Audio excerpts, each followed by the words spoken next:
kwathi ngomso kanama ngomso uSathane usebenza kwawo kunento noma sihlangene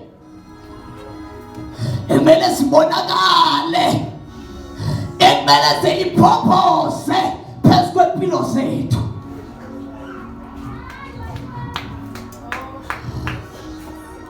Abantu ebebethandaza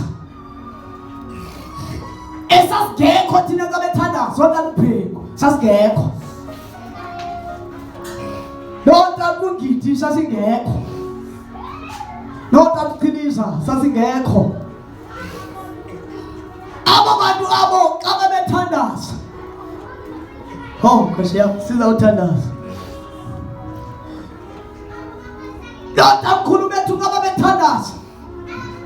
babethandaza amehlo abebheke phezulu esiya kungekho nto abayiphetheyo bethandazela njengoba ngaba le generation yokugqibela sithi noma bona bathola nganto kodwa thina sekubekhona into esiyitholayo.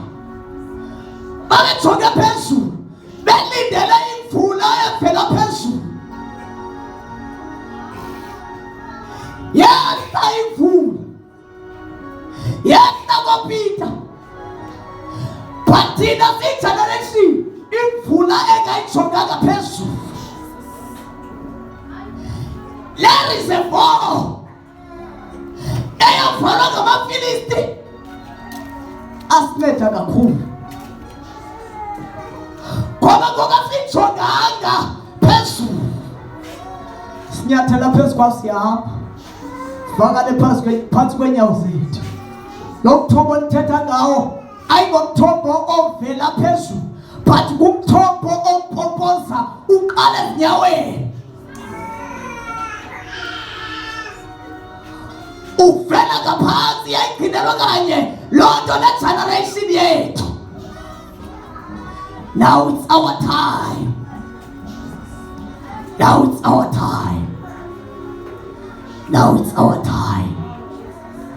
Uba sikhamle lento esingazange sibulaleke ngayo. Sikhamle lento esingazange sibulaleke siyithandazela. Kodwa ese through imithandazo yotata bethu nomakhulu bethu.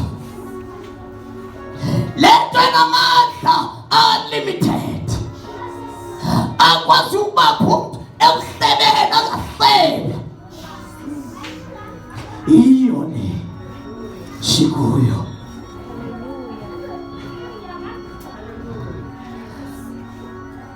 Iyo thiya ngeke ikwazi ukukhonza uThixo.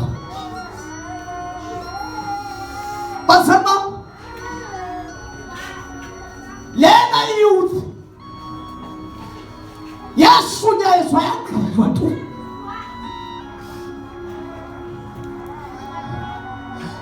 Lena ilinda ngathuma engasingakanani ilindi into yayo le.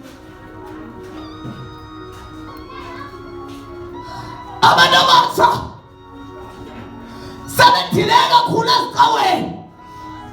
Icawe ingene ekuseni yophuma amalanga baphuma abantwana besabla befuna uThixo bangamtholi.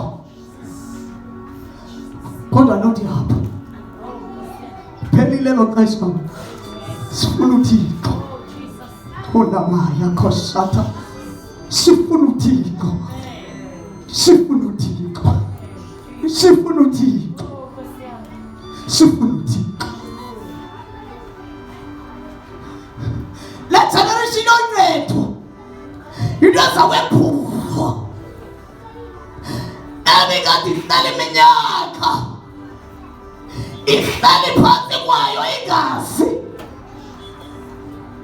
Kodwa namhlanje lixesha lethu sifuna into yethu sifuna into yethu sifuna into yethu sifuna into yethu